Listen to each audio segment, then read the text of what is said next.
I want to be as myself as possible, as often as possible. I would say that's my mantra for my life. I thrive when I'm myself, as everyone does.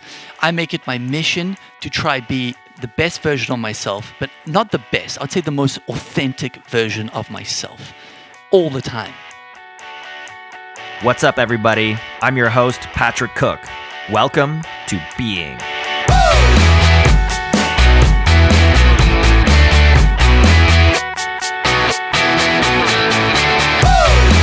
Being is a place where we gather to explore some of life's most difficult questions. What does it mean to lead a meaningful life? What does it mean to live a life of purpose or on purpose? How do we make sense of the world? Really, what we're asking is, what the hell is going on? My intention with this podcast is to explore what it means to be human in the modern world through the lens of creativity, consciousness, and personal development. Through authentic conversations with a wide array of guests, including artists, intellectuals, scientists, visionaries, entrepreneurs, and thought leaders, Being ventures to make collective sense of an increasingly complex world with the unifying goal of building a sustainable future for all. As humanity continues to march full steam towards extinction, we can no longer afford to simply ask, what is best for me? The question now must become, what is best for me and the whole simultaneously? And so, dear audience, I want to inspire you to take full responsibility, to find your purpose, and to engage your evolution as a conscious agent. I challenge you to live your being.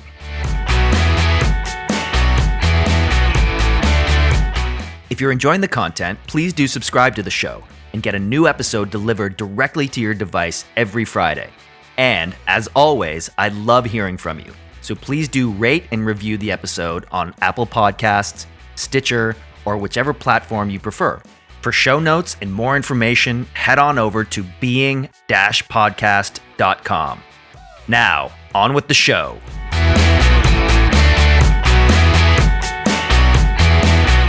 My next guest originally hails from Johannesburg, South Africa. After extensively traveling the world, he finally found his home in Costa Rica in 2012. Following his spiritual path and newfound awareness, he dedicated himself to supporting individuals mentally, physically, spiritually, and emotionally. His passion for health and wellness then led him to start 2 juice bars and open a retreat company guided towards healing the wounded feminine.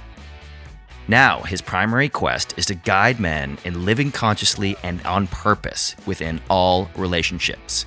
Kyle Mitri, welcome to Being.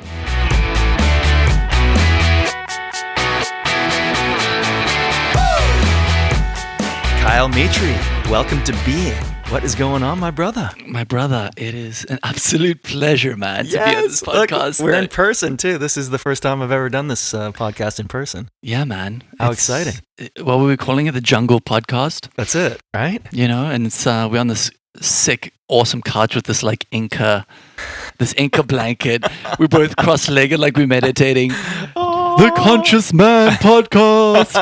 That's it. Yeah, brother. Awesome, brother. Well, it's an honor and a pleasure to have you here. Thank you, brother. Yeah, our journey, we've sort of crossed paths a number of different times over the years. And honestly, your energy and your positivity, your joie de vivre, your passion for growth and transformation and healing and consciousness has really been palpable and inspiring to me. So this is a real honor to have this opportunity to dive deep with you and just get into it and, have a real conversation. Thank you, brother. Yeah, man. Yeah, I'm excited, man. Yeah, totally. So typically I prepare fairly well for my podcast. This one, I sort of left it wide open, which is exciting and terrifying at the same time. Yeah, I think it's funny, dialing in more of what I do and what I offer, and I'm sure the same with you, is kind of you want your key points, but lately I've been feeling just kind of an expansion to just go deep on so many topics. Yeah. And I think sometimes it's just important to just let it flow. Totally. You know what I mean? Give it space and see what comes up. 100%. Yeah, right? yeah, Just yeah. be present. Something a little bit more real and authentic. Totally. Yeah, brother. Rather than scripted. Exactly. It's interesting. One of my mentors and who was on my last podcast, Jessica Ann, talks about it as the fast media, like being the mainstream media, pop music, all that stuff is just like snap, snap, snap. Yeah. Rather than slow media, which is more what this is, like podcasting, where you just get to dive in and have a conversation, no time limit. It's just beautiful. So yeah, I'm excited. I ditto that 100%. Totally. Slow media, I like that actually. Right? It sounds really cool. Slow media, it's like Yeah. chill. Let's have an authentic conversation. Yeah, I immediately relate that to, when everyone's, especially like coaches and facilitators, it's kind of like they're always on their phone to be like, how can every moment be a piece of content? Yeah, right. And it's kind of going back to, it shouldn't. Yeah. Content should be put out when you want, with slowness and with intention, as Yeah. opposed to constant, actually never keeps you present. Yeah, totally. Yeah. Good point. Hell yeah. Awesome, man. Brother. Well, yeah, this is awesome. So for the people that are not familiar with you, who is Kyle Mitri? Okay, that's a great question. Thank you, brother. Kyle Mitri is, man, I feel like he is a wave of love and connection. I love, and I think my purpose is to connect and be connected with and connected to on all levels. I think that describes me best as kind of who I am. I really genuinely just love people. I love love. I love connection. It's something that just, it always invigorates me and inspires me when I see love. It inspires me when I see those, those old couples holding hands. It inspires me when I connect with new humans. It inspires me when I connect with myself and I realize the growth that I'm going through and the things that I work on. So this leads into kind of, where I'm at right now, which is this human connection specialist is what I'm calling myself. Human connection specialist. I'm owning that shit on your podcast. Right. Did you just anoint yourself on this podcast? I did. I just anointed myself. That's a fist pump to that, dude. What's up, brother? Yeah, I love that. Human connection specialist. Yeah, and it feels comfortable and it feels like it's very much in line with who I am. So I'm going to own that shit. I totally agree. And I couldn't have said it better if somebody asked me how to describe you. Thank you, man. So let's unpack that a bit, though. What does that mean to you? What is a human connection specialist? Man, throughout my entire life, I've always loved to connect to the culture of where I'm at. The languages, the culture, the people, in all ways, shape and form. As you adjust the mic, thank you. Love you, brother. And for me, what it's done is it's this connection not only to myself through the growth that I go through and that I love, which is essentially the first point of connection is myself. Totally. And having my first, I would say, dive into this was my spiritual awakening, which happened when I arrived in Costa Rica. And for me, it was always, I knew there was something deeper. I knew there was something more to my life. I knew there were things that I did when I was, 9, 10, 11, writing in a journal and, thinking life is a game and it's playful and it's fun and it's at my fingertips to then be, I would say, programmed out of it because I didn't have that environment that really catered to that, right? So as I came here is when I went through my first, holy shit, now I understand, energy and frequency and what does this mean? And I've had people around me who's, helped guide me and facilitate me around medicine and around myself and an expansion on all levels. And that was my first step into really connection and connection with myself. And from there, it's now led me to be so more authentic with my connections with people. And something I keep hearing from other people telling me is they're like, dude, I love how yourself you are. Yes. I couldn't agree more. I love that about you. Just before we go on, though, I think it's important, and this is something I ask a lot of my guests, is was there a moment when because you said earlier, and this happened for me as well, is, knowing that there's something more? Was there a moment where you're just like, I have to do something about this? Was there a rock bottom? Was there a moment of clarity, or was it just more of a gradual process for you? Dude, it was pretty early on. I felt when I was like, like 8, 9, 10, years old, and I was just like, I knew there was something more. Yeah. I knew there was, like looking back now, I was like a pretty open and conscious kid. Yeah. I was writing in my journals. I was, writing everything, was literally like a game that I could play. And life is just this movement of just things that I could change and assume and depict how I wanted. You know what I mean? Yeah. And I just didn't know nor have anyone around me to tell me what this was. Yeah. And at about 10 years old, I had something happened. I don't know what it was. One of my second mom said I was cursed by a witch doctor. Ooh. And some people say, it could have been, a soul contract that was stepping in on a more spiritual sense. Yeah. There was a swap of souls at that point in my life. Interesting.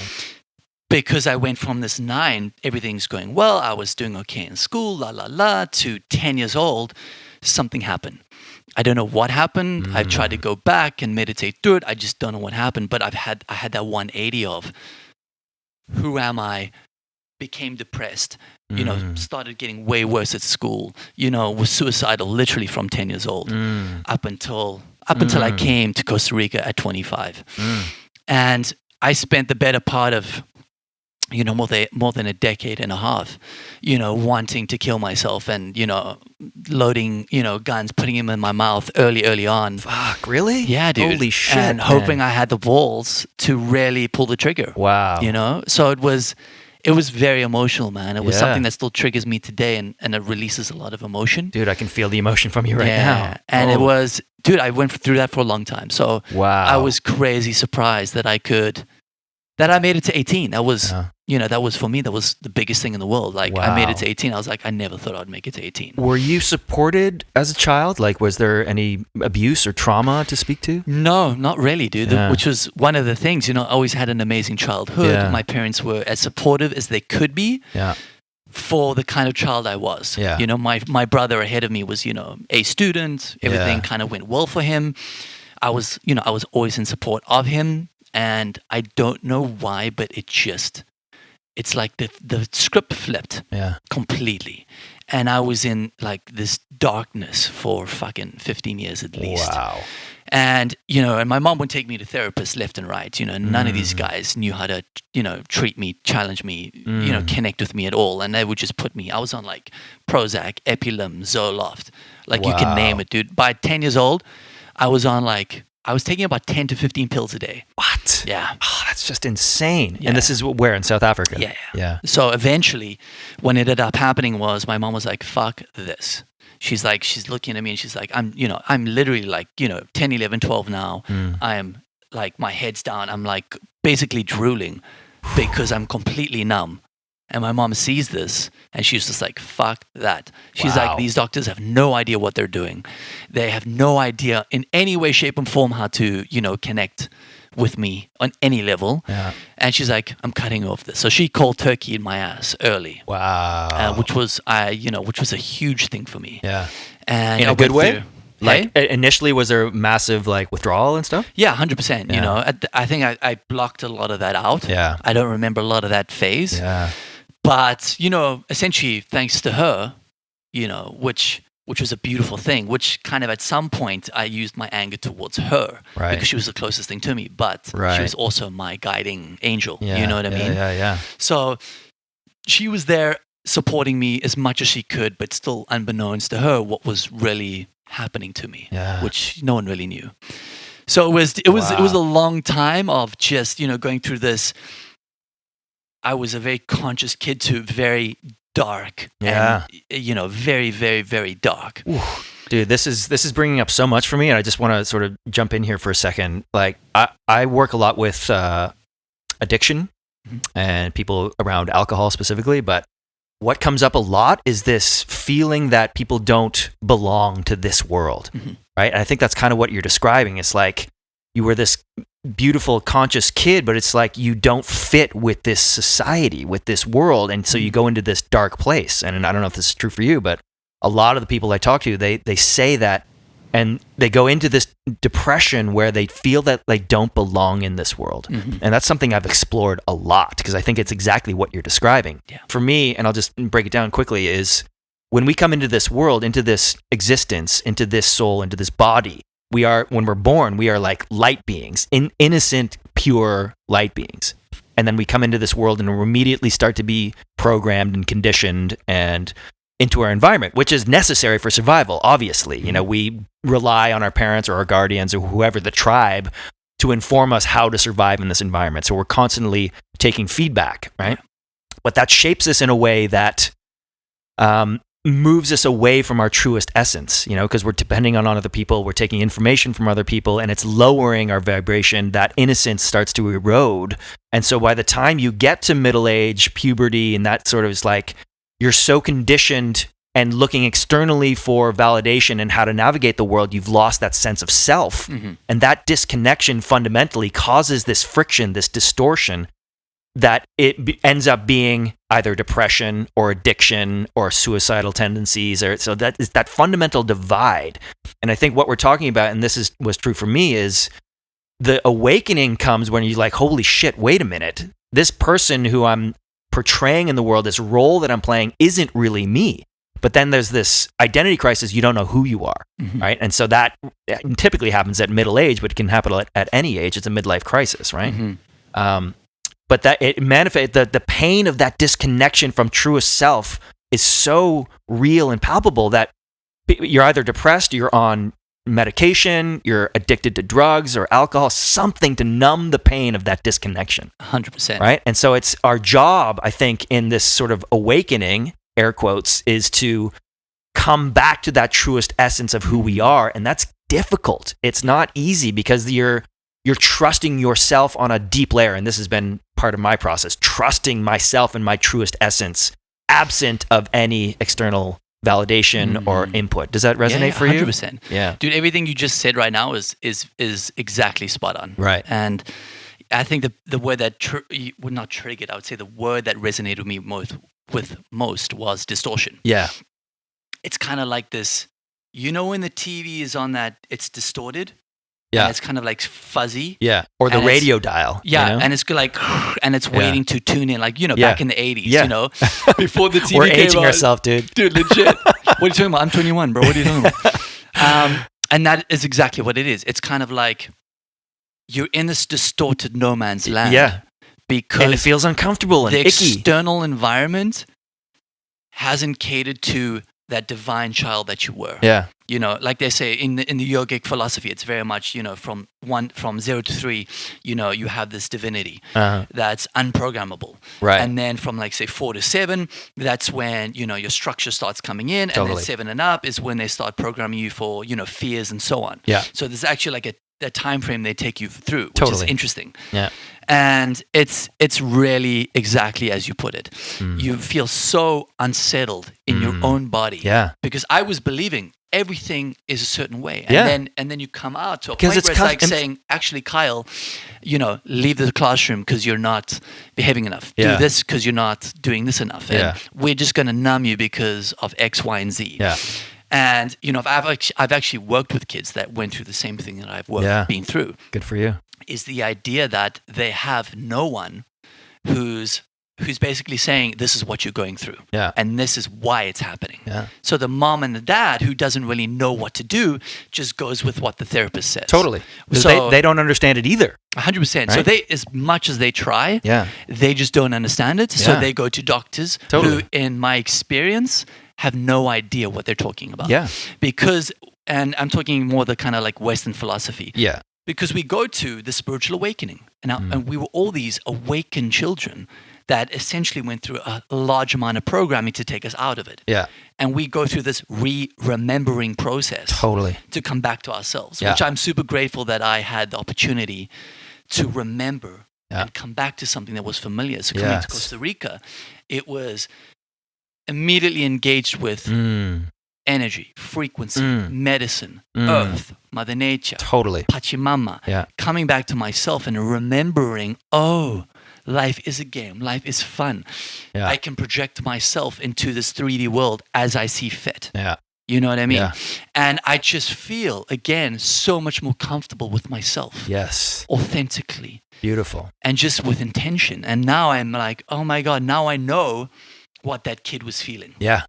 that now I can disconnection. say that is exactly what he was going through, what I'm feeling now. So it's been this beautiful comeback process that I've been through over the past 8 years. Yeah, me too. Exactly the same. I would describe coming to Costa Rica for the first time. I felt a soul's calling. I'm like, this is what it's supposed to be like. Yeah. You know, that depth of connection with nature, with self, like the energy that you get from that. But I just want to say, not everybody has that opportunity, obviously. So what would be your advice to somebody that's maybe, you know, in a city, in a condo, in a job that they're not, you know, stoked with? How can they sort of tune into this energy if it's not possible for them to come to the jungle? Okay. So immediately, man, what comes to mind is there are always, in every city, especially nowadays, I'd say over the last 5 years, there's been a huge collective shift, as you know. Yeah. The awakening, as they call it. And there are so many, you know, let's just say, I'd say communities, online communities, you know, Instagram, Facebook, you know, there's yoga shalas that do, you know, deep meditations that do, let's just say, ecstatic dances, actually do medicinal ceremonies that are still a little bit newer, but they're still coming to these cities where there are communities that can support you on this growth. Totally. There is. You just have to kind of go into it, research a bit. Yeah. When you start doing that work, you'll start to align yourself with people that are on the similar path as you. Totally. And they are everywhere. Yeah. And the communities are everywhere, but it takes that initial conscious shift.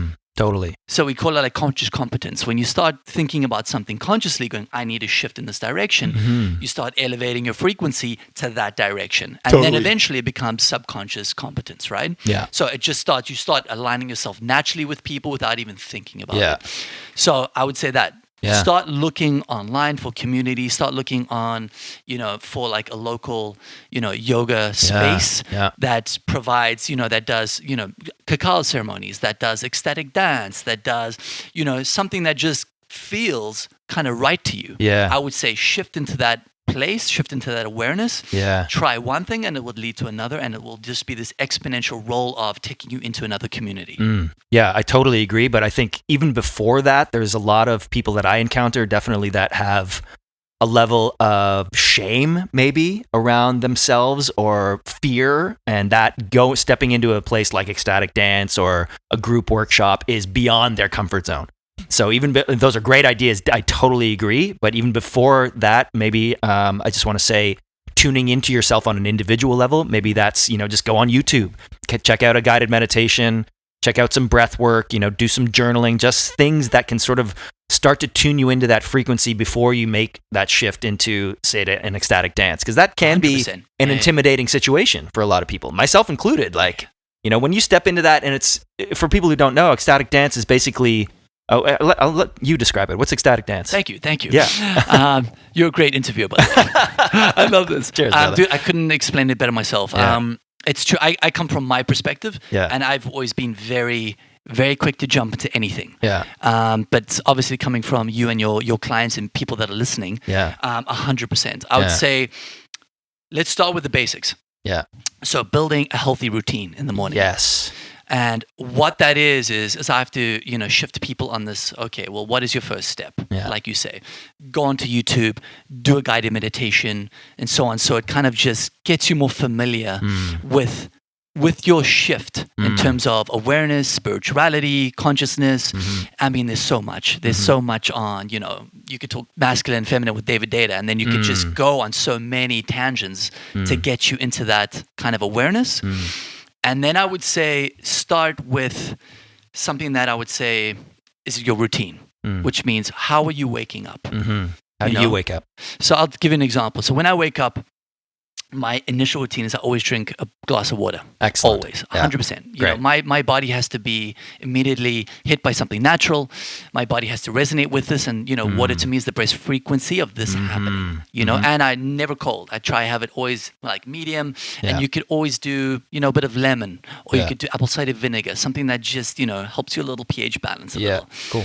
And then I'll go make my bed immediately. Ooh, I love that too. I'm a bed maker too. It's a game changer. Dude, it's a game changer. Do you have success right off the bat? You feel good about it. You are achieving something within something. 5 seconds. I love that. Legit. Yeah. And anyone who's been in, you know, like the military or anything like, you know, any type of martial arts, Yeah. they will tell you it's all about discipline. Discipline. So making your bed is your first sense of discipline. Totally. So after that, it's kind of extended. So I will go straight to the mirror, and then I will do mantras, and there will be abundance mantras. I do 4. Nice.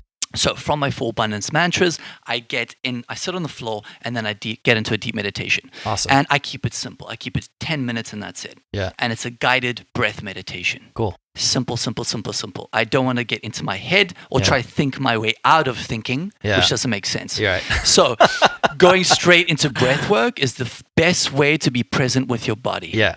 And we'll dive into that a bit later. Yeah. So once I do breath work, then I'll visualize my day, which means how my day is going. So with you, I visualized, dropping into this amazing conversation, and then you saying, dude, that was an amazing conversation. Yeah. Such a sick podcast. So I'll go into this, and I will actually visualize that happening. Awesome. And then once I'm done, I go straight to journaling. And then I journal about how I'm actually feeling right then and there. Cool. Which means I feel insecure. I feel ashamed. I feel like I'm still connected with my ex. I feel this deep sense of longing. And then I will finish always with a bit of gratitude. So I'll say, I'm so grateful for what I'm feeling at that moment. No prerequisite, just a gratefulness practice, which means I'll just take a little breath and I'll say, what am I grateful for right now? So if I had to give an example, I am truly grateful for you right across from me. Awesome. And seeing you and your growth. I'm grateful for the sun that's outside right now that we've been waiting for a few days. I'm grateful just to be in this position right now, to be able to speak with you on my path and my journey. So this is something of that nature. So I'll write that down. Yeah. And then I'll get into a read. So I have a book and I'll read about, say, 4 or 5 pages every day. And that way I can actually go through books pretty quickly. Yes. So it allows me to do that. And then depending on, I have like an abundance journal. So generally the books that I have, they have, I'm notating. So there might be something that I need to write about or something of that nature.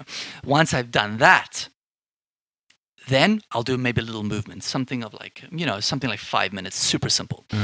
And that movement will consist of a bit of yoga, a little bit, nothing, I don't want to strain my body in the morning, so I just want to do something of more like a yoga flow, something really, really, really simple.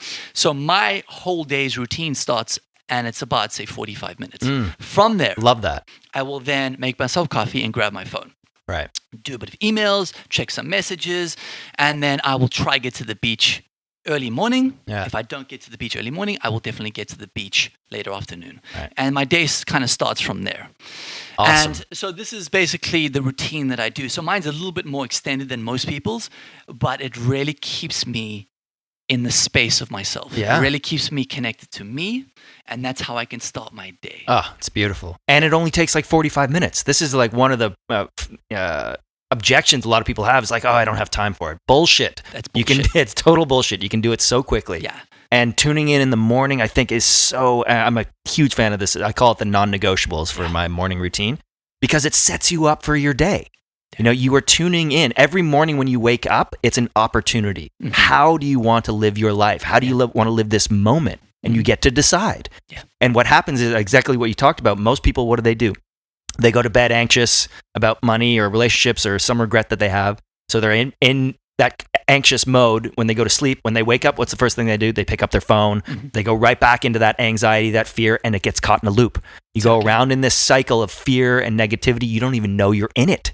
Right? 100%. So you need that pattern interrupt, that conscious change every morning. Yeah. Right. But when you do that, it is game changer because you're shifting your energy consciously. You're shifting your focus consciously.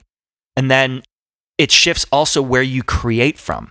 Right. So if you're in that fear anxiety mode and you go right into your day and you start doing your work or checking emails, you are creating from that fear and then anxiety. So it's infusing everything you're doing, everything you say, everything you write. But if you shift that and you come into this empowered, embodied, positive, grateful energy and you create from there, your whole day is different. Yeah. So it's that I ask my clients, it's not what you're creating, it's where you're creating from. And that is a massive change, right? Yeah. So awesome. I couldn't have articulated better myself. You do it so well. It's great. I do this a lot. Totally. I'm like, can I say this better? And I'm like, no, I can't. So I just want to just affirm that you articulate it so well. Cheers, brother. And it's a very beautiful thing, to really hear you say it. And just to add one thing is, if anyone's starting that morning routine, which as you say is so ideal. Game changer. It's a game changer. It really is. Keep it simple. Keep it simple. Keep it simple, stupid. Have you heard that totally saying? Kiss. Totally. So the idea is, I would have clients and go, so I love accountability. It's my jam. Yeah. I love this shit. Like, anytime I meet someone, I'm like, how can I support you and keep you accountable to that? And they're like, wait, what do you mean? I'm like, well, you just said you want to do it. So how do I keep you accountable? Yeah. If you don't do it, you owe me $50. How does that sound? And they're like, oh, wait, what? What? And I'm like, well, why say it unless you're willing to do it? Yeah. Or create an accountability factor. So when starting the morning routines, people go, oh, like you say, oh my God, I don't have time. Meditate. You know what I did? I started. So I did 4 things in the morning to start. So I would wake up, make my bed, drink water, meditate, and journal. Those are the first 4 things. Great. I did 2 minutes a pop. Yeah.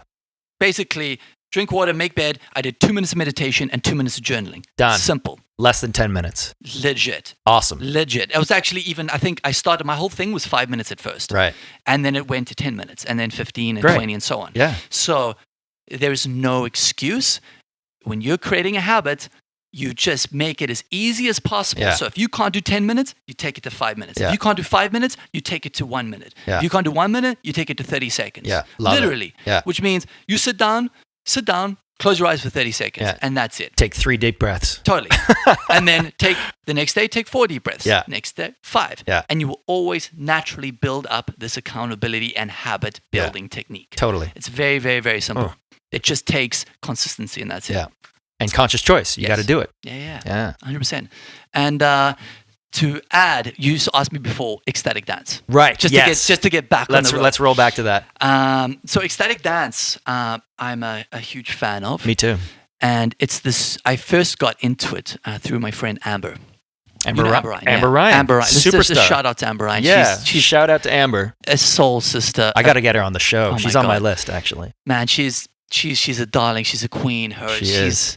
Her energy's so beautiful. Yeah. So pure. It's so pure. Yeah. And when she speaks to you, you're literally the only one in the room. Totally. Legit. Even though there's like 100 people there. Yeah. And she started, and hers is 360. Yeah. And basically what happens is she guides you, almost like a guided meditation, through this unraveling and awareness of yourself. Your body. Closing your eyes and the biggest thing is judgment of yourself that you're trying to release. Yes. So coming into this. And fear of other people's judgment. 100%. Yeah. Which is always actually your own judgment. Cool. Yeah, right. Because people don't actually judge you. We assume people judge us. Yes. Good call. So it's the sense of, oh, wait, this person's thinking this and this person's thinking that. Yeah. And we go through it the entire day. Yeah. But it's actually ourselves projecting this. Yes. It's ourselves assuming that we've been judged. So I'll give an example of this, just to deter a little. Yeah. I was walking with a friend about a year ago, one of my brothers, Hawk. Yeah. And I was like, we had a conversation with someone, and I was like, oh, wow, well, that seemed a little, kind of weird and insecure. And he was like, no, it wasn't. Maybe that's what you're projecting. And I was like, oh, Jesus. I was like, he said something that just, it nailed me. I was like, oh my God, I was projecting that because I was feeling a bit insecure. Yeah. And so I projected that insecurity onto the situation. Right. Where the people in the conversation, it was not insecure or weird at all. Yes. Wow. And it immediately brought me back to myself. Going, well, wait a minute. In every instance that I feel insecure or I feel judged, what's happening? Take deep breath. Am I projecting my judgment onto the external environment? Or is this person judging me? And 99.9% of the time, bro, it's my projection. Yeah. No one else. So what Amber takes you through is this relinquishing of your fear of people's judgment, which is your own fear. Totally. And closing your eyes and moving your body and connecting your body to your chakras, on a very visualization basis. And the way she guides you through with the music, it's this natural fluidity. And it's this natural connection back to your movement, and back to releasing energy, because that's a lot what, ecstatic dance is about, is actually, moving the energy Yeah. and releasing it. Yeah. And she does it so well to a point where, for an hour, you just are releasing all of this, insecurity, mistrust, judgment. And at the end of it, you feel like you've just gone through like catharsis, like this an emotional release therapy, which is kind of what it is. Yeah. And so we do this, once every couple of weeks, once a month. And it's something that's starting to come out more and more and more, especially in cities as well, which is something I recommend. As you say, people go through the first process of just, going on YouTube. And then the second step might be actually going to one of these classes, which I so recommend. I couldn't agree more. Yeah. And I just want to say, honestly, that was kind of my comfort zone. It really triggered me deeply going to ecstatic dance for the first time, because I'm a dancer. I was a partier, right? So, but I was never on the dance floor unless I had 3 to 6 drinks in me. Yeah. Right. And that sort of numbed that fear of the judgment, and so great. Once that's numbed, great. I'll be the last guy on the dance floor partying. Right. But going out there when you're sober, when you're connected, when you're clear, when you're present is a whole other fucking thing. Right. Amazing. And once you sort of pass that threshold, you get over, I'm getting chills thinking about it. Once you get over that initial fear of, I'm going to be ridiculed, I'm going to look stupid, people are going to judge me, all that shit that your mind, your ego is yelling at you. Once you get past that and you go into it and you release and you let yourself be in your body and let yourself be guided, let whatever fear and emotion be there and move through you. Fuck, is that powerful. Yeah, right? Dude. And it's dancing to this beautiful music. And you're in a room full of people who are doing the same thing. So there's this connection with other people. There's this, oh my God, it's super, super powerful. But I understand, if anybody's listening, how it can be triggering to get past that initial barrier. Because it was for me, and it still is whenever I go on a dance floor, I still feel it, Dude. But I have the courage to now recognize that, okay, there is my fear. That's my ego. It's yelling, but I'm not going to follow it. I'm not going to listen to it anymore, because I know what's on the other side. 100%. Right? And, I would say it's like, this is a perfect metaphor for life. Yeah. Life is a dance. It's a dance of energy. Totally. Right? Woo. It's this back and forth. It's polarity. Relationships are polarity. It's this give and take. Yeah. Which is also when you do ecstatic dance. Thank you. There you go. There we go. Got the mic. Yeah. There we go.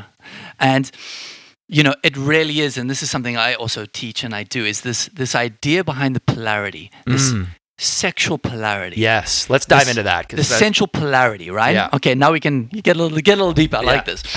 And what the dancing does is, when I say to people, it's this beautiful metaphor of what you do in life. Right. Of being able to move, give and take, without being judged through life, but also able to do this with people and do it sober. Mm-hmm. You want to be basically, when you're ecstatic dancing, that's how you want to be in life. You want to be fluid. You want to understand the give and take of energy. You want to be non-judged. You want to just be you, be authentic, and move how you want to fucking move. Be present. I want to be as myself as possible, as often as possible. Right. I would say that's my mantra for my life. Right. I thrive when I'm myself, as everyone does. I make it my mission to try be the best version of myself, but not the best. I would say the most authentic version of myself all the time, which is positive and outgoing and yes and yes and yes. But I also want to be real. I want to tell people that I'm going through shit. Yeah.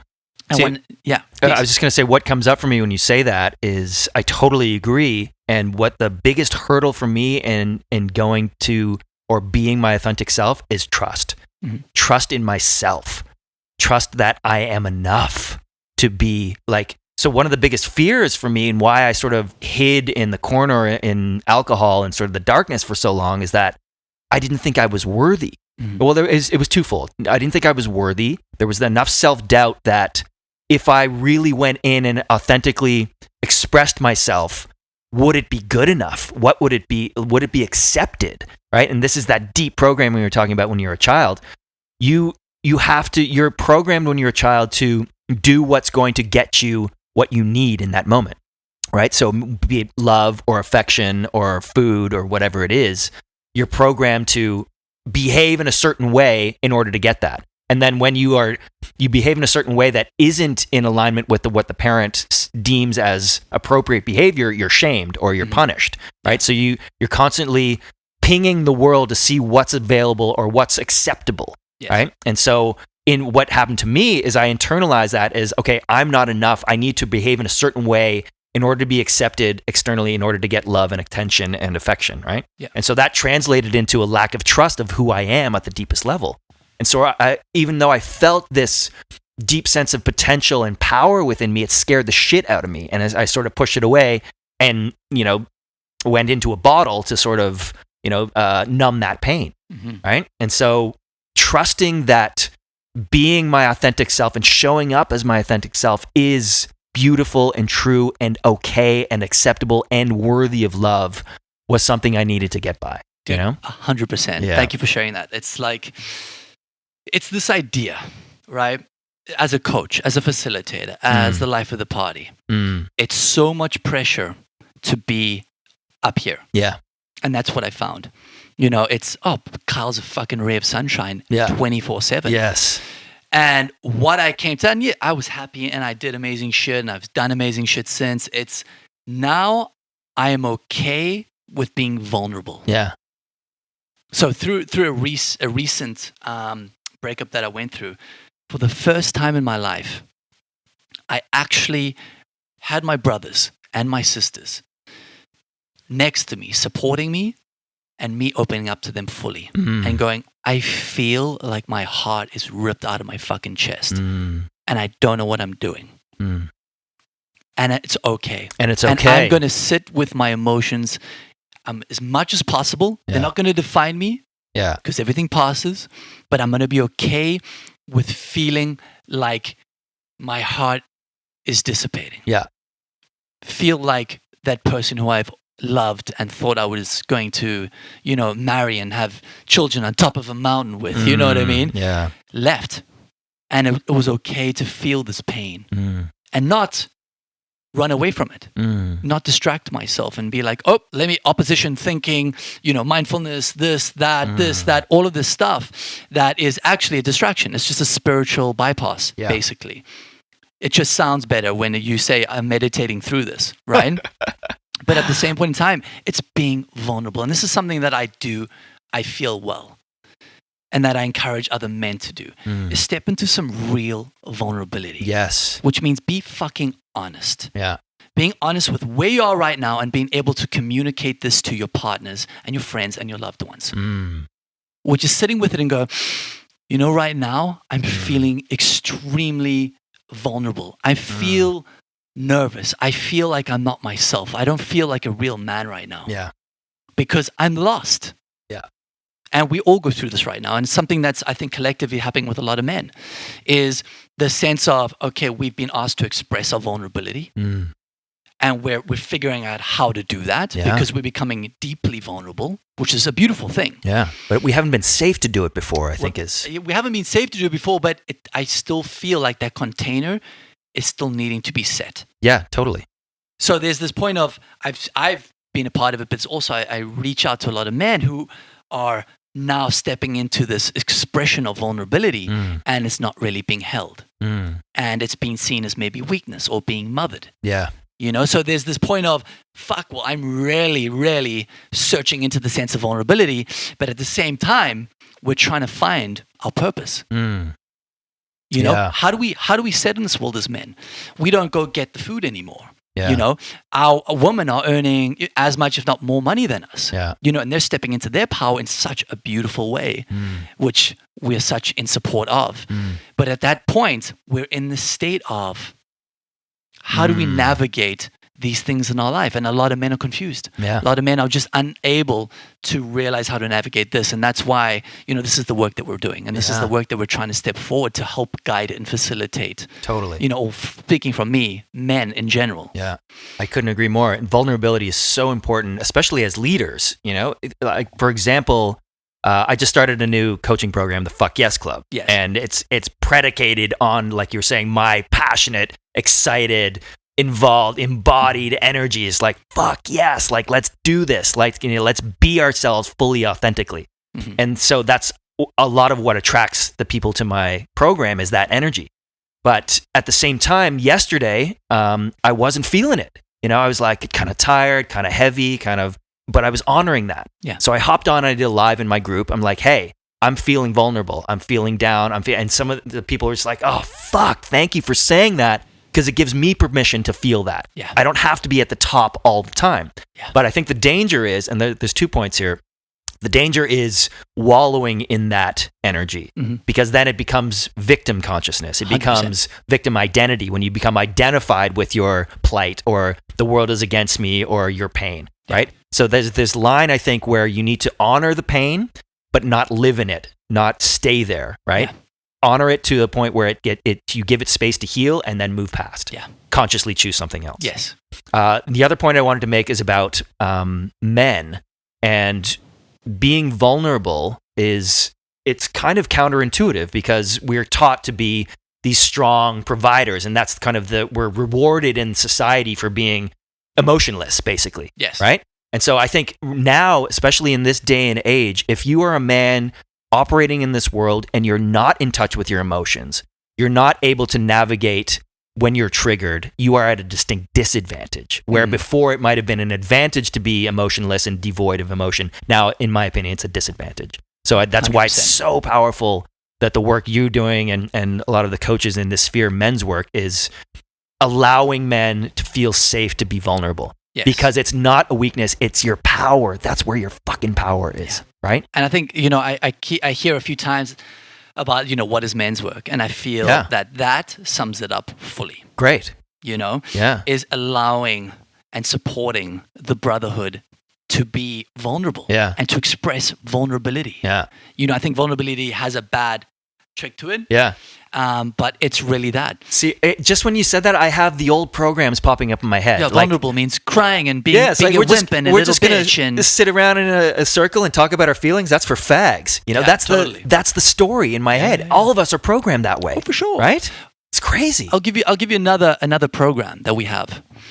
There's still the sense of being vulnerable means you're homosexual to a degree. Yeah, totally. Which means the sense of I can actually support a brother, hold a brother, support him so fully, in such a beautiful way, where I know that it feels great and it feels okay to support a brother, and it doesn't have to be homosexual in the sense.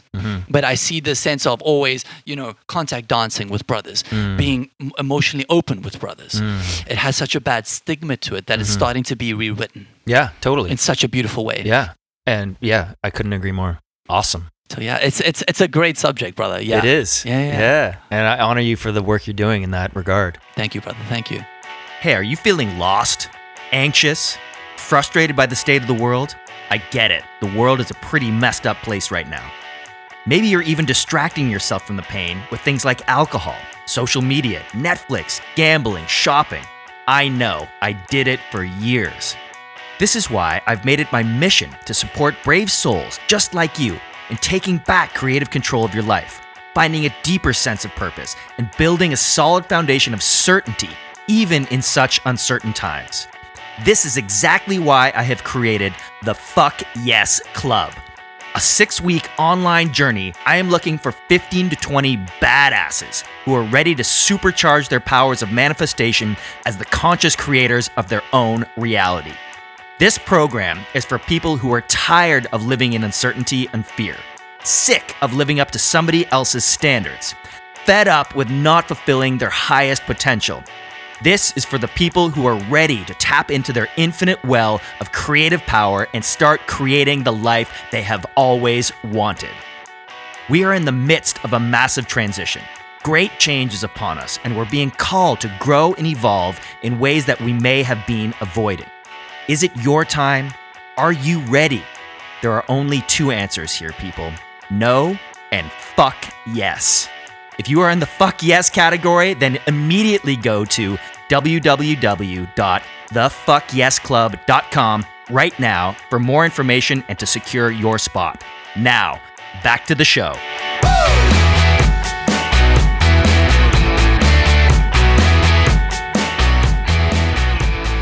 I just want to drop in a bit more. It's something I said about men's circles. Great. And the reason why it's so important, and I made a post about this the other day, is the sense of vulnerability. So when a man really opens up, when a man lets go of all these triggers and patternings and conditioning that we have, it's not always going to be just little bits of emotion and rainbows and sunshine, right? Any kind of awakening is not that. But with a man, it can tend to be violent And angry. Yeah. Because we've had generations upon generations of programming. So when we're just triggering, releasing all this stuff, it's not always going to be sunshine and rainbows, which means our partners, primarily women, cannot hold this fully. Because it can be so detrimental to the relationship. Yes. And it can be very aggressive and abusive. Yeah. So having a men's circle, having men that can relate to you, having men that have been through exactly what you've been through, that can hold you while you scream and punch and push, with wrestling with them, having their hands on your back, knowing that they will support you no matter what, basically containing that dense masculine energy needs to be supported by men. Yes, I agree. Totally. And at that same point in time, being vulnerable with your partner allows a little bit of lightness and not such heaviness. Because I don't believe that your partner should be able to take on everything that you give. Totally. And all of your vulnerability. Yeah. It needs to be shifted. It needs to be some given to, your own work, which is the men's group, and then some given to with your partner, which basically deepens the relationship. So just a standpoint, like to all those listening, I definitely recommend having a mentor, having a brother who you can open up with, having a men's group where you actually collectively feel supported is fucking magical, man. Yeah. It is Game changer, huge. for sure. Yeah.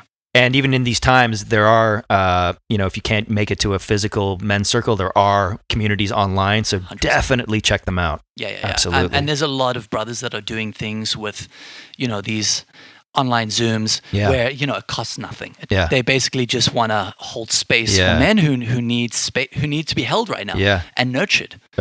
And what best than another man? Totally. But it does take that initial step to get over the fear of going past your comfort zone.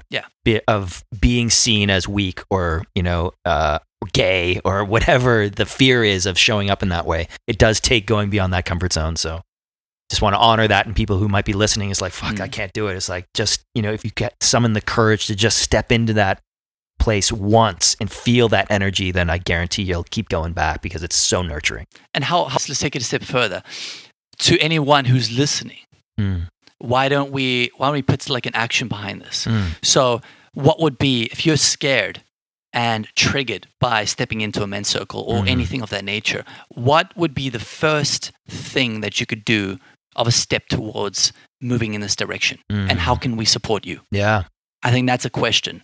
So to any man who's looking for that, I would definitely recommend, or even a woman who wants to, dive into this a little bit, what would be that first step that we can help support you with to get you on this journey? Totally. And reach out to either of us. We'll put our contacts at the end of the show. Hell yeah. Awesome, brother. Yeah, right on. So let's transition more into relationships between man and woman, because that polarity you were talking about earlier is so fascinating. Like masculine energy and feminine energy, the polarity and the dance between them is so important in this world. And I think what's happened so far in our air quotes civilization, our society, is that it has been a masculine, a male dominated, the patriarchy energy of, oppression and penetrating energy and control and power and ego and profit at all costs. These are all masculine qualities, and the feminine energy has been so suppressed over time. Just, look at the witch trials of the Catholic Church, for example. It's like they were terrified of the power of the feminine energy, challenging the power and control of the church, that they suppressed it is basically what happened, right? And so we got to a point where, feminism rose as sort of the antithesis to the patriarchy. But I think even within feminism, and I'm not a scholar of feminism by any stretch, but my understanding of it is it was a natural sort of opposition to the patriarchy, but it bred women who were trying to be more like men. It wasn't nurturing them and being fully in their feminine. Yes. Right. And so that bred sort of women like Hillary Clinton, for example, who is it proclaims herself as an empowered woman, but really she's just behaving like a man. Yeah. Right. She's like ego, power, profit, control, penetrating, all those. Yeah.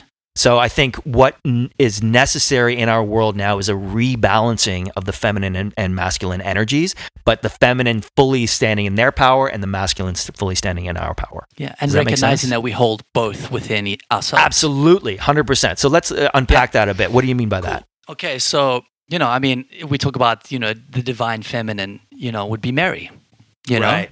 Which was actually, she was meant to continue the church after Jesus. That's right. True story. Yeah. And, if you want to get into that, read the Sophia Codes and, a lot more things that are actually incredible books that dive into this deeper. But when you were mentioning, the feminine energy, which is the vulnerability and openness that we all share, and the masculine energy, which is kind of the point, the head that gets, that is action behind things and getting things done, and basically the structure, right, as we call it. Yeah. It's the toxic masculine that we started, adopting, which is, a beautiful, I would say the divine masculine is holding space in such a way, a structure of safety and security with action. That is the more of my understanding with the divine masculine. Yeah. The toxic masculine is profit at all costs and so on and so forth, and, moving forward with zero purpose. Yeah. And I've seen this over length with men. So we can talk about that toxic masculine right now. And what ends up happening with that is, I've seen it, men 20, 30 years doing something they don't want to do so they can provide for their family. Yeah. What ends up happening is depression sets in early, because you can imagine doing something, yes, it's providing structure and support for the family, but is it a real purpose? Yeah. Are you going to work hating your life every day? Yeah. Are you waking up on Monday and going like, oh, fuck, I got to do this every day? A lot of people that will transition into the relationship and into family time naturally. Totally. And this is the idea that's happening now, which is the divine masculine and actually moving forward with purpose. And this is part of my own experience as well, is I'm tired of just doing things for the sake of doing things. Now what I'm trying to do is really focus on a directed purpose. Yeah. Something where I am empowered, something where I feel like I am creating, something where I'm like, okay, this is me, this is my structure, this is my purpose, I have direction. This is me. And then my feminine side is something I've also been working on quite a bit, which is being able to express myself, be vulnerable, be open, receive. Receiving is a huge thing. Huge. It was so hard for me because I'm sure, you're such a giver. Yeah. You forget how to receive. Yeah. So learning to ask, learning to, take restorative yoga, go to sound healing, sound baths. Any point where I am restoring myself and filling my cup back up is my point of receiving, and therefore my feminine role expanding. Right. Beautiful. So, and we also talk about, okay, and let's go back, to another point. You're talking about the kind of Hillary Clintons of that, the feminine rise and so on. Yes, 100%. They had to step into this role of, well, I have to almost become a man, in order to compete in a man's world. Yeah. Exactly. And which I think was a necessary shift. Totally. The pendulum swings, right? Yeah. And I think what ended up happening was that ends up also being taken back into the relationships. Yeah. Which means this establishing of this masculine energy in the woman was also taken towards the relationship. Yeah. So there became this unbalanced polarity in the relationship. Every relationship, whether it's friendship or in any other balance, needs to have that polarity, a sexual polarity. If I am a man, you can feel like a woman. In order for you to dive into your divine feminine, into your vulnerability, you need to know that I'm supporting you in my masculine. Totally. So this is the thing. When you can play that dance and you realize the give and take is such a dance of energies, it's a beautiful awareness. So I just went on, I was watching this thing about, I think it was Matthew Hussey, and he also talks about relationships. And he says, the dance can also be on text basis. So if you going back and forth between a woman, look at the blue. Are you in the blue? Which means what's the reciprocal energy of the person to what you're bringing in as well? Does that make sense? Yeah. So it's looking at everything that I do. I want to make sure that there's a beautiful balance between give and take. Right. Yeah. Between my partner, am I supporting her and giving as much as energy as she's giving me? And this is the dance of polarity. Understanding it's magnets. It's just magnets. So this is kind of like I can go on a really deep tangent with this, but it's really understanding, in my opinion, the role between the feminine and the masculine. Right. Within each. Yeah. And David Davis speaks about this, some women might have more masculine energy. Some men might have more feminine energy. But there's this natural side-by-side kind of salsa dance that we do, which keeps us in alignment. And when we fall out of that alignment, then there seems to be this like repelling energy. Yeah.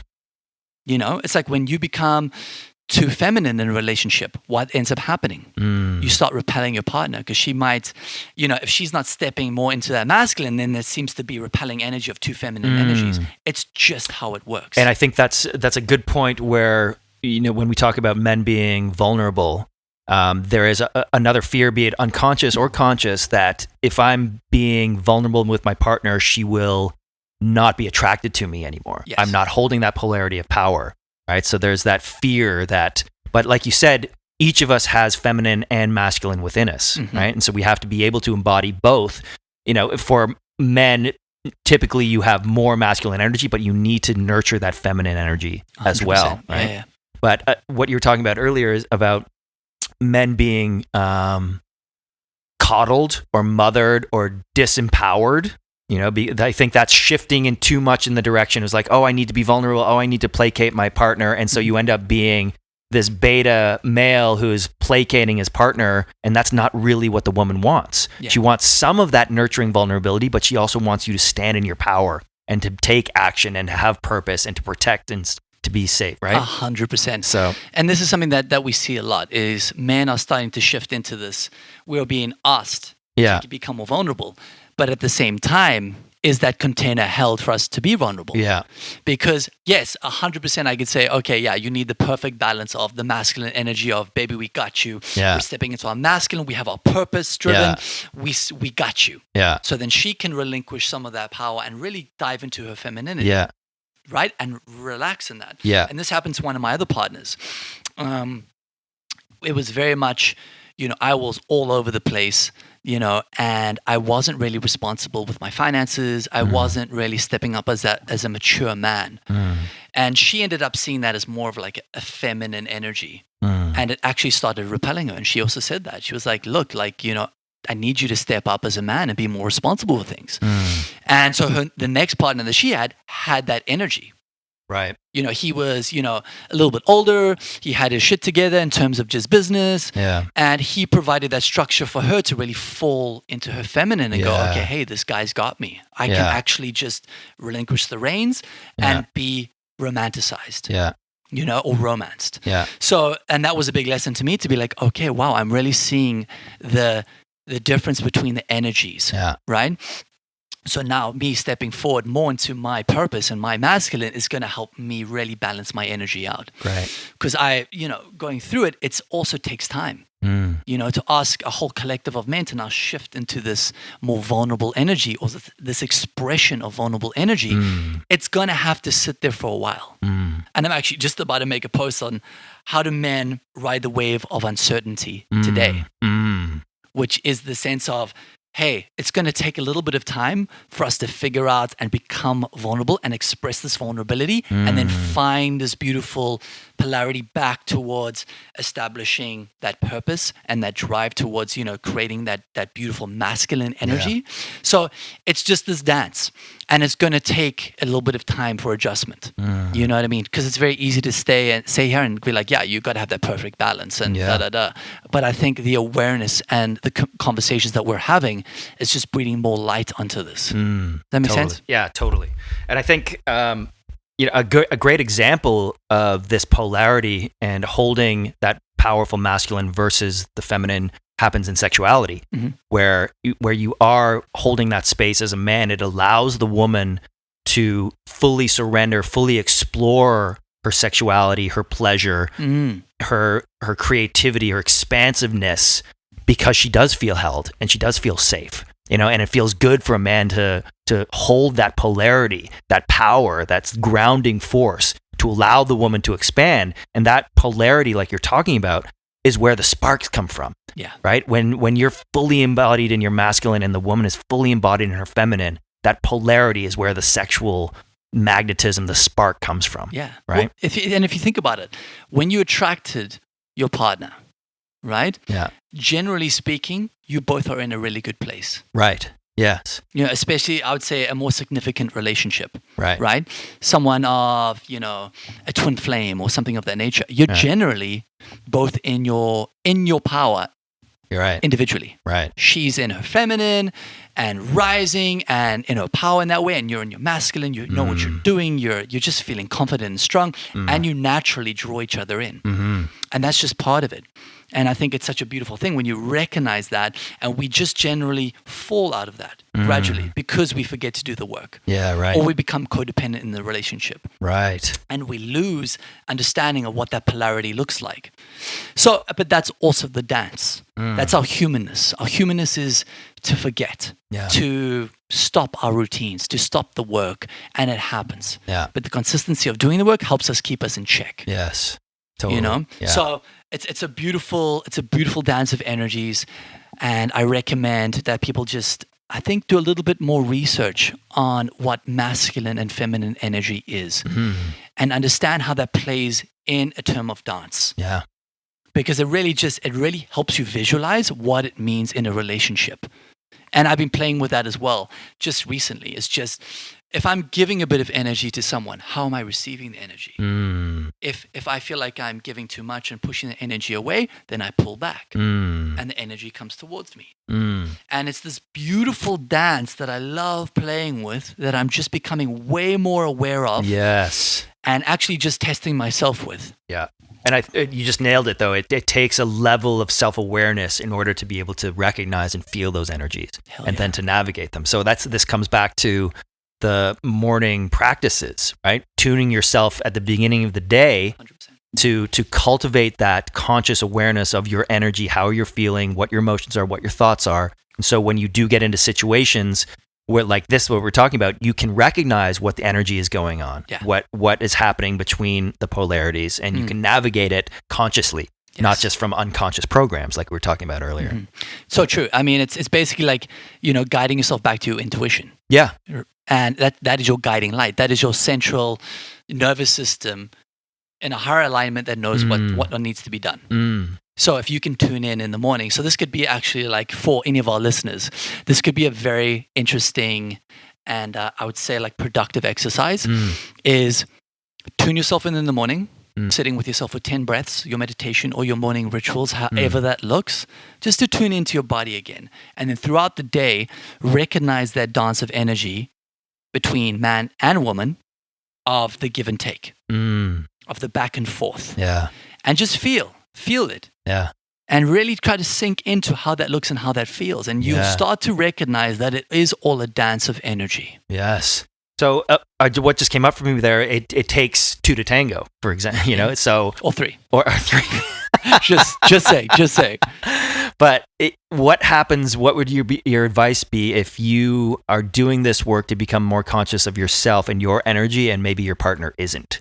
Right? So you're trying to navigate these energies and your partner may be still operating from unconscious programs. That's a great question. It is. Because I think this is what happens a lot in relationships, is you'll have, generally speaking, I find women, and generally because their emotional intelligence is just a little bit higher. They're more tuned into their intuition. 100%. Yeah. They have the womb. Yeah. The woman, the feminine is the womb, which means their natural, guiding intuition is extremely strong. Right. And their ability to process emotions is also extremely elevated. Right. So they will naturally become, the more spiritual, stepping into that realm a little bit more, and tuning into their energies and their intuition more. And the guy is often left. Yeah. Because he's just not stepping up, or it might be reversed. Right. So it goes back to this. To me, it's communication. Right. So conscious communication which is something I love, something I really love to step into, is basically going, okay, babe, this is where I'm. Why don't we do it, you and me? All right. Okay, let's pretend you're the partner. I'm the woman? You're the woman. Okay. Do you mind being the woman? Not at all. Fantastic. I love it. Okay, because I love it. This is a bit of like play on what we're trying to do here. Okay, so if we're dating, and I would say this is something that I'm reaching in now, I'm going to say, hey, baby, look, this is where I'm at right now. I'm feeling a lot of anxiety around you stepping into this spiritual practice and you know, in your power and attracting all these amazing energies, both men and women, because you're stepping in your power. I'm feeling just a little insecure right now. I'm feeling jealous. I'm feeling like you're stepping so far into this realm that I'm just not there yet. Yeah. And I'm not sure how to step with you. Please support me. And then I will say, babe, can you repeat what you're saying to me? Right. What I just said to you. So I know that you're present with what I'm saying to you. So there's this sense of, I want to be completely vulnerable and open with what you are saying and what you are listening to. And then having you repeat what I'm saying also allows me to go, okay, cool, this person's present with what I'm saying. Yeah. Does that make sense? Totally. Yeah, it's in rhetoric, it's called steel manning, where basically I repeat your argument or your position to a point where you're like, yes, you get it. Yeah. Right? And that's so powerful, because then at least we're operating from the same level playing field, because you feel heard. 100%. And now I can respond knowing that you feel heard and understood. Yeah. It's a beautiful thing. And it's this communication just basically means, and it also takes it's hard for a man, especially when he's triggered or he's emotional or he's pissed off, to be like, oh, hey, baby, just so you know, right now, I am extremely triggered. Yeah. And that I might actually, be very explosive over the next day or two. Yeah. Well, see, even just what you're saying brings up for me is like, you need to have cultivated a deep sense of self-awareness to even be able to recognize that, let alone be able to communicate it to a partner. 100%. Right. So this would be like maybe phase 2, right? Phase 1, because I like how you put it. So for the people who are listening, what is the first step? Yeah. So first step, and I tried it, and it's very foreign to people to actually talk about the relationship. Right. And talk about insecurities in the relationship. Yeah. And not just go about the day just completely numb in the relationship. Yeah. If you want a relationship to succeed, you need to communicate. 100%. And I'm no professional, but I really value working on this. Yeah. And what that looks like is creating some time in the week. Say, baby, Wednesday, 8 p.m., you and I are going to have an hour where we sit down, and I'm going to spend the first 15 minutes just expressing myself, and you must just listen, and then you can express yourself, and I will listen. We cannot jump or interject. We cannot blame. You have to listen and repeat what your partner's saying to show that you're present with what they're saying. So this is a half an hour practice that you can do that will change your relationship indefinitely. Yes. Because you're actually listening to what your partner needs. Right. And again, it's not always easy for the man to really be vulnerable enough to sit down and not be like, oh, no, you're wrong. Yeah. Babe, you're wrong. Or try to fix it. 100%, which is what we try to do through the story in our minds. Yeah. Right? By, no, you're wrong. This is what it really means. Yes. So I would say that's the first step. So choose one, half an hour a week where you guys actually sit and you divide the time equally. Yeah. And you just speak to each other. Yeah. The other thing that just came up for me in that is that men who have trouble communicating or expressing themselves, this is such a powerful practice, because when you say, okay, I'm going to speak for 15 minutes, they might speak for 30 seconds. You're just like, oh, I'm done. Yeah. Because they're just skimming over the top. It's uncomfortable. I don't want to do this anymore. But when you commit to saying for 15 minutes, I'm going to express myself and you be silent, then you're sort of invited to go deeper. Yeah. To go past your comfort zone. It's like, okay, I'm not going to speak for 15 minutes. You can be silent for a while, but you still have to be holding the floor and expressing yourself, right? So I've done this in groups where it's so powerful. Where nobody speaks, it's you for 15 minutes, right? And what comes up, because you're invited into that deep presence. It's like, even you can recognize, okay, I don't want to talk about that, or I'm uncomfortable. And it's like, okay, well, now I'm going to talk about it. Yeah. And then it comes out and it's like, fuck, I'm so glad that came out. Now I understand it more fully. You know, it's like, oh my God, it's deep presencing. It's beautiful. It's beautiful. And Yeah. it's to know that you're being heard. Yeah. It's like the talking stick back in the tribes. Yeah, and supported and feel safe to be vulnerable in that situation is super important, right? 100%. And that's what men's work does as well. Yeah, and when you're going through this process, just to remember that it's got to be with non-judgment. Totally. So for men specifically, speaking from my experience, Yeah. I want to know that me telling you, babe, I'm extremely jealous of this one person in your life. Yeah. Because he has, this energy that maybe I feel I don't have. Yeah. Or he's exuding this presence that I feel I don't have. So I'm feeling insecure. Yeah. And every man feels it. For sure. 100%. In many, many, many regards. And being able to express this to your partner and your partner going, thank you for expressing yourself, babe. I hear everything you're saying. Totally. And I want to let you know that you don't have to worry. Yeah. And just doing that and not letting it build and then erupt Yeah. into a wildness of, fire Yeah. is what ends up really hurting a relationship. Yeah. And for me, this is also another example. When you're communicating with your partner, when you're in a state of pain, when you're in a state of, I just don't feel myself, I feel fucked up, I feel like I can't express myself or I'm going to snap and I'm just not in that space, take a breath. Take some time and write her a letter. This is something I practiced as well, which is in that time and space where I couldn't in any way, shape or form express myself verbally or vocally, I wrote a letter to her, let's just say an hour or two later or the next day, just expressing myself on how I feel. And would you give it to her?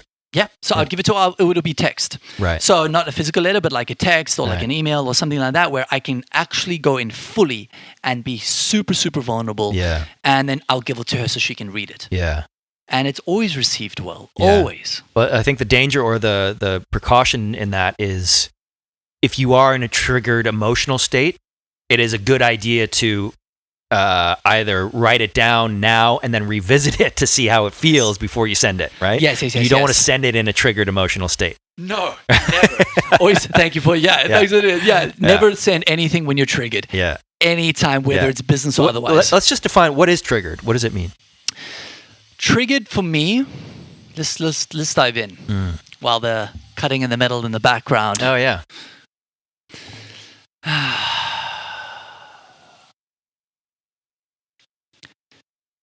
Triggered for me is something that someone says or does that activates a part of me that's insecure. I think that's the best way I can express it.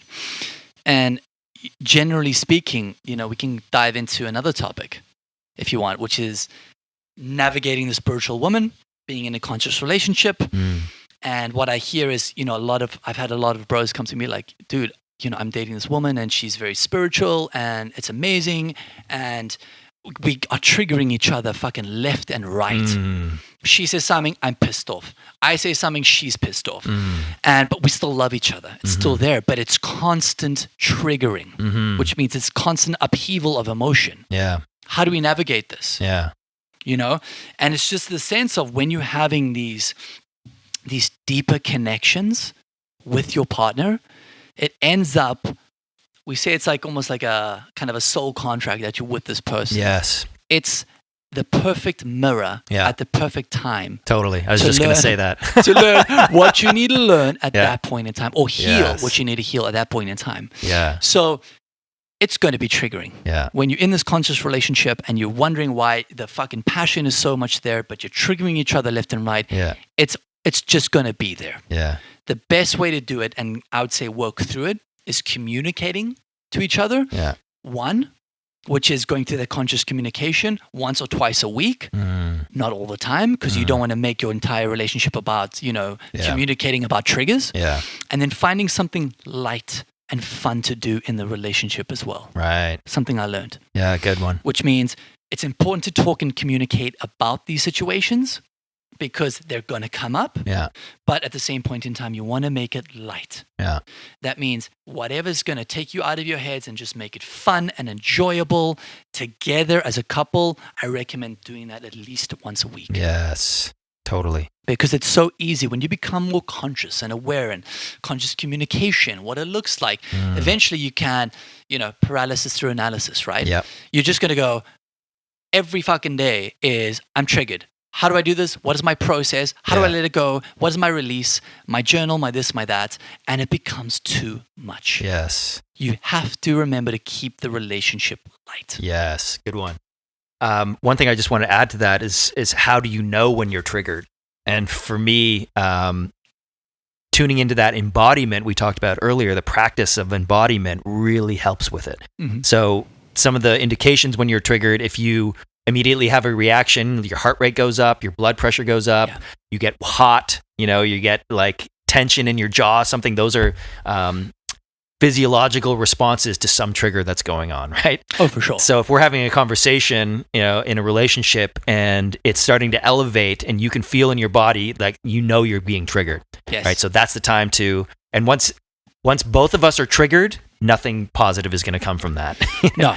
Right? 100%. So, having said that, if one of the partners can remain in higher self and not be triggered and allow the other person to be triggered and just hold space for them to be triggered, that's a very powerful thing and very beneficial. Yeah. But if you both are getting triggered at the same time, and then you're just going to dive into, and that's where it leads to arguments and yelling and screaming and breaking shit. It's also pretty hard to go, have two people equally go, okay, cool. Someone's going to take the highest step. Yeah. And then essentially just say, okay, well, I'm not going to be triggered. Yeah. Right.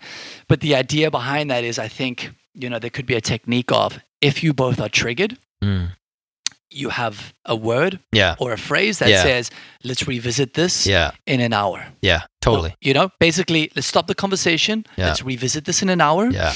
Because it's very hard to be like, okay, well, I've got to go through my emotional process to work through this. Yeah. And then eventually it becomes too much. Yeah. And then someone's going to snap. Yeah. So stop it immediately, interject, and go, let's revisit this a little bit later. Yeah. And then you can come back when you're less triggered and just realize that it might have been something that was small. Yeah. Something that was just, that was a small trigger that you needed to express. Yeah. And then you can consciously communicate this to your partner, openly, respectfully. And then once you start communicating respectfully to your partner, then it's like the ball's rolling. Yes. Because then you're able to express how you're feeling respectfully. Yeah. Without being like, fuck you, this is how I feel. Yeah. You're a bitch, or I'm a this. Yeah. And then it always leads into, I don't feel safe when you're expressing yourself. Yeah, no, totally. And the other thing to recognize, which I've learned, is that once we are triggered and we have that physiological response, it's basically a fight or flight response, right? Yeah. So we are adrenaline, blood goes to our extremities, we're fight or flight mode. If the stimulus stops, so the threat goes away immediately, it takes a full 18 minutes for you to come back to homeostasis, to minimum 18 minutes. So if all the triggers stop and all the stimuli stops, 18 minutes. Wow. Right. So if you're in a conversation and it's like we're triggered, it's like, okay, we have to stop right now, and it take at least 18 minutes away from each other or to settle back into homeostasis. Well, right? that's perfect. So we call that sympathetic nervous system. Right? Exactly. Yeah. So when you're in that, I think, like you say, 18 minutes, that's perfect, because it's a great way to go. Like, if you both know that when you're triggered, it takes 18 minutes for it to go away. Yeah. Guess what? Yeah. Now you can quantify the trigger. Yeah. So immediately you're going, well, wait a minute. Okay, guys, half an hour. How about that? Yeah. Come back in half an hour. Yeah. Once everything's died down, let's revisit the situation. Totally. And to me, there's a template here. You can have a template in a relationship and a conscious communication template. It's a very achievable thing and subject, which is the work that we're doing. Yeah. And something I love, like, profusely, Yeah. Awesome. Yeah, brother. Woo, dude, this is great. So awesome. We could go all day, I bet, man. Dude, we could go straight up like 100 points here. But yeah, totally. You got anything else that's present for you? You want to talk about? I think we've covered so beautifully. We have covered a lot. We've covered a lot. Yeah. And I think, letting it open up and actually just talk about our own experiences allows it to be a little bit more honest and open. Yeah. You know what I mean? I want to kind of ask you a little bit more about the metaphysical. Like well, we talked about intuition earlier. And so what is intuition? And then what is the sort of connection to a higher power? What is your view around that? Like, one of the questions I like to ask my guests is around creativity. Where does creativity come from? Mhm. Is it some internal genesis, or is it a connection with something higher? Is it a combination between the two? And so it relates to intuition and channeling. So like, what is your relationship with God or source or higher power? How would you describe that? Great question. For me, something I love creatives for this reason. They are able, in my opinion, so the idea is this, they found some brain stem cells that are actually in your stomach. Right. So the idea is when you go with that gut feeling, your intuition essentially, it's actually higher consciousness or which is attached directly to your brain. 100%, which actually goes through your brain and attaches to the higher consciousness, which we call spirit. Right. But our source is our intuition, which means in our body, let's just say, our beeper or our telephone would be our awareness, which would be our intuition in our stomach. So when I say gut feeling, it's your first reaction. Yeah. And your first reaction to anything is, generally speaking, always right, because that's your internal guidance system saying, pointing true north. This is what you should be doing, feeling, saying, etc. Yeah. And the idea behind that is you want to connect 3 points, in my opinion. That to your heart, to your mind. Right. And then straight up to internal source. And the way I do that is I breathe. I breathe and I feel and I ask a question. And once I ask a question, I feel it in my stomach and then I shoot it straight up through my head and then to this eternal source, as you would call God. Yeah. And for me, speaking, it's a beautiful metaphysical thing that we talk about. And a lot of creatives, they would say, and people that, achieved incredible things, say that it just came to them. Yeah, exactly. Channeled through them. It channeled through them. So this divine, beautiful source of energy actually used them as a channel in order to give their gift to the world. Yeah. And I would say they were just, at that right point in time and open enough for source or spirit or God to channel through them. You just nailed it for me. And this has happened to me being a songwriter, where songs come through me basically fully formed, and I'm just a vehicle to express them into physical reality. So I write it down, or I write it on the piano or the guitar. That's happened a number of times. But it's incredible, dude. It is incredible. If you speak to the Einsteins and all of these people that have done such incredible stuff, you know what they say? They're like all these people that can smell notes. Yeah. You know what I mean? That they have such a higher awareness, and they say it comes to them. Yeah. They don't say they bring it up from somewhere. It comes through them. It just comes through them. Yeah. Which is a fascinating concept. It is a fascinating concept, absolutely. And it comes back to what we were talking about earlier about the distortion in your field. So one of the things I take my clients through, specifically my creative clients, is creating space and clarity in your creative channel, right? And so that means pushing out or clearing out all the distortion, all the noise, all the ego, all the patterns, all the stories, all the unconscious beliefs, anything that's holding you back, creating an obstacle between you and connection to higher being, be it your intuition or source or God or whatever it is, right? And so clearing out that stuff creates the space and the awareness and the presence for those intuitive hits, for that creativity to come through you. 100%. I mean, if you just look at it like, a base of energy, we're the conduit. Yeah. And the conduit starts, I would say, we're grounding from Mother Nature, from Pachamama, all the way up, using our intuition, shooting straight up. Yeah. And the idea is, even with nutrition, keeping the vehicle clean. Totally. Yeah. So it's physically, spiritually, emotionally, mentally. Yeah. Through all of the work, and the work that we're doing is to basically clean the vehicle enough to have source come in and, direct its beautiful energy through us. Totally. Amazing. And the most beautiful thing about it is that everybody is available and everybody has the capacity to channel source energy, right? But it's our responsibility to have that channel open and be present and aware for it to come through us. Yeah. And then what happens is that we are channeling it through our own unique lens, our own unique body, right? So even if the same impulse came to you as came to me, we would express it, we would manifest it differently, right? Which intrinsically makes the world a more beautiful place, because the difference between us is what makes the richness of reality, right? And so being an open vessel, an open channel, and expressing yourself fully, uniquely is your purpose on the deepest level, right? And that can manifest in numerous ways, in numerous directions. Yeah. But keeping that channel open and being available and present and aware enough to allow that divine energy to move through you, and then to express it without reservation is really what we're here for. For sure. For me, I think one of our biggest goals is to clear the lens. Yeah, exactly. So if I had to put it in like let's just say a picture format.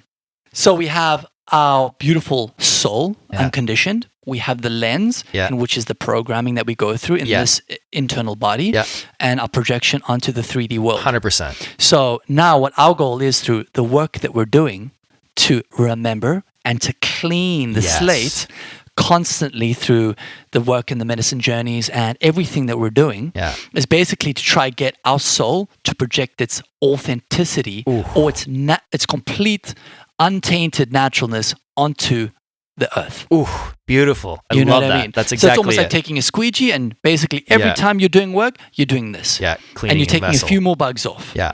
And basically going, okay, cool. So the more light you can shine through, the better. Yes. Oh, dude, beautiful. That's it right there. That's it. I know. Dude, it's one of my favorite analogies, man. It's just beautiful. It's a very practical way, and I think you and I both like this. Is we like to make it practically available. Totally. That's what this podcast is all about. What's the practical way people can access this stuff? 100%. So I think we can go in and talk about a lot of things, but at the end of the day, if we can make it practical and tangible, we make it more accessible. Yeah. And that's where real change comes in the world. Is when people are doing this work. Oh, so awesome, dude. Thank you so much for your time, Kyle Mitri. Absolute pleasure, Patty Cook. Couple of questions just to wrap up. Are there any books that you've read recently or you could recommend to the audience that might serve on this path? Definitely. So for me, I actually just wrote them down yesterday. The 3 books that really started my process was The Monk Who Sold His Ferrari. Ooh, I haven't read that one. I heard it's great. It's good. Like Robin Sharma, the way he puts his analogies and the way he writes, to me, is beautiful. Yeah. Same as The Alchemist. Yes. Beautiful. Think and Grow Rich. Right. It's another great one. And then I'm doing this 7 Spiritual Laws of Success. Okay.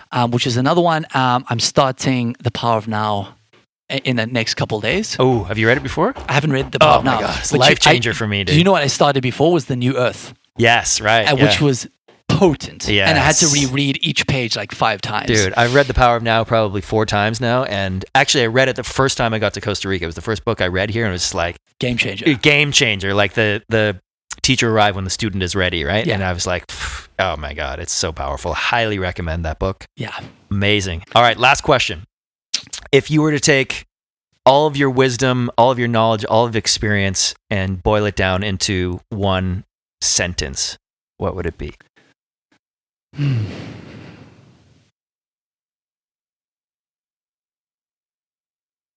To know and not to do is not to know.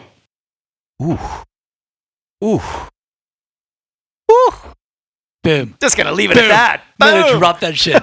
Mic drop. Peace. Kyle Mitri, thank you so much, brother. This has been incredible. Tell people where they can find you online. So you could just go to my Instagram handle, which is just kyle.mitri, M-I-T-R-I. And then, I'm on Facebook as well, and we could just dive into a quick call. So just reach out to me. Okay, wicked. I'll put all that in the show notes. Brother, I love you. Thank you. Love you too, brother. All right, have a good day. Peace. Hey, everyone. Thanks for tuning in. And if you enjoyed the show, please do subscribe, rate, and review. For more information and show notes, head on over to being-podcast.com. We'll see you next time, and remember, live your being.